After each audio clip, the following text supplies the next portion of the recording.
नमस्कार, सादर प्रणाम। मैं doctor Om Prakash Mishra, the Sanket live से। आज हम बात करेंगे सुप्रीम कोर्ट की उस टिप्पणी के बारे में जो सोमवार को सीजेआई संजीव खन्ना ने की है और सवाल उठाया है कि क्या उत्तर प्रदेश में कानून का शासन समाप्त हो चुका है या कहें तो धराशायी हो चुका है। इससे पहले भी सुप्रीम कोर्ट पिछले महीने ही उत्तर प्रदेश सरकार की बुलडोजर नीति को भी लेकर तल्ख टिप्पणी कर चुका है। ऐसे में सवाल उठना लाजमी है कि क्या वास्तव में उत्तर प्रदेश में कानून का राज नहीं है? क्या प्रदेश में मनमानी और दादागिरी का राज चल रहा है? और अगर चल रहा है तो किसके इशारे पर चल रहा है? सपा प्रमुख अखिलेश यादव ने भी कहा है कि यदि सपा सांसद रामजीलाल सुमन के साथ कोई अप्रिय घटना घटित होती है तो इसके जिम्मेदार खुद सीएम योगी आदित्यनाथ होंगे, क्योंकि मुख्यमंत्री ऐसे संगठनों के साथ खड़े हैं जो सांसद को धमकी दे रहे हैं।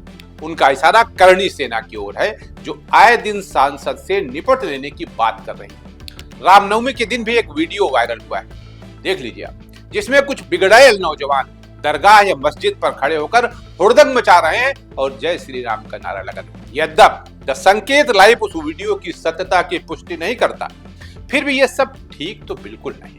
अब हम फिर उसी बात पर आते हैं, यानी सुप्रीम कोर्ट की उन टिप्पणियों के बारे में जो उसने सोमवार को की।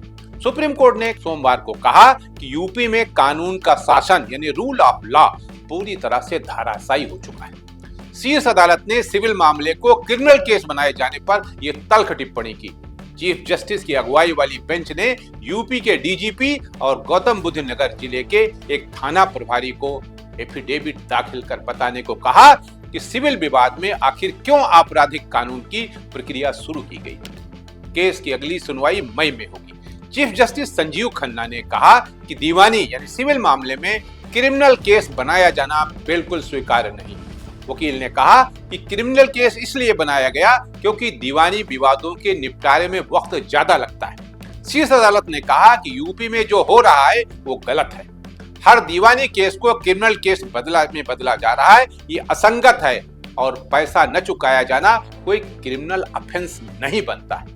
हम जांच अधिकारी को गवाही के लिए बुलाएंगे। जब हम जांच अधिकारी को तलब करेंगे तो उन्हें कटघरे में खड़े होकर ये साबित करना होगा कि कैसे आपराधिक मामला है। चार्जशीट ऐसे दाखिल होती है। जांच अधिकारी को इसके लिए सबक देना जरूरी है। कोर्ट ने यह भी चेतावनी दी कि यदि यह प्रथा जारी रही तो राज्य पर भी जुर्माना लगाया जा सकता है। अब इसमें जान लें इसमें है क्या। नोएडा में दर्ज हुई थी एक एफआईआर। मामले में 2 आरोपितों की ओर से सुप्रीम कोर्ट में याचिका दाखिल की गई। उनके वकील चांद कुरैशी ने इलाहाबाद हाई कोर्ट के फैसले को चुनौती दी। हाई कोर्ट ने उनके खिलाफ दर्ज क्रिमिनल केस को रद्द करने से इनकार कर दिया था।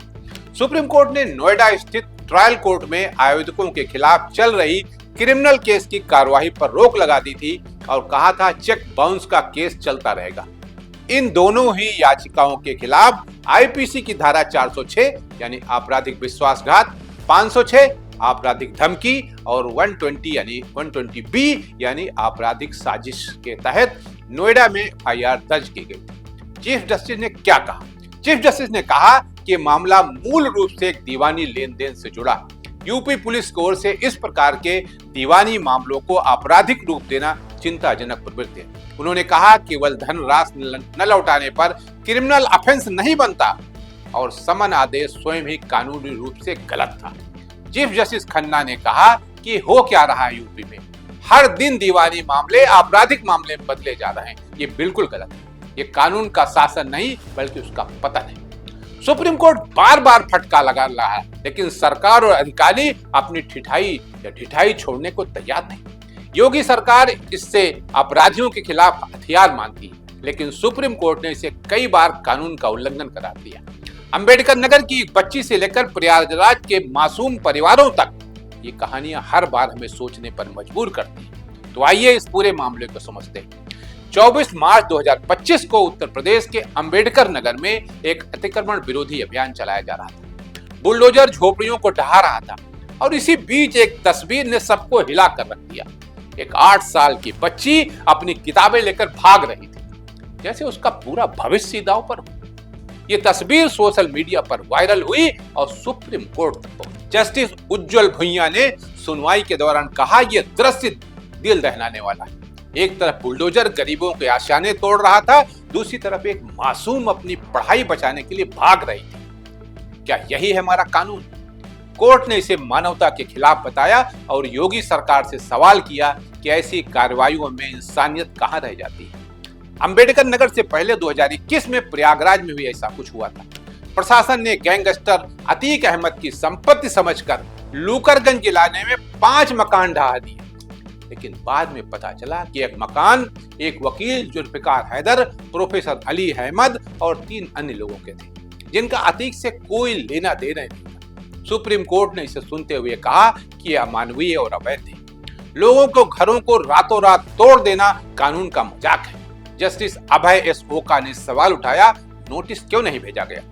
कुरियर की जगह दीवार पर कागज चिपकाकर कार्रवाई कैसे जायज हो सकती? कोर्ट ने प्रयागराज डेवलपमेंट अथॉरिटी को फटकार लगाई और पीड़ितों को 6 हफ्ते में 10-10 लाख रुपए मुआवजा देने का आदेश दिया। आज के लिए इतना ही। नमस्कार।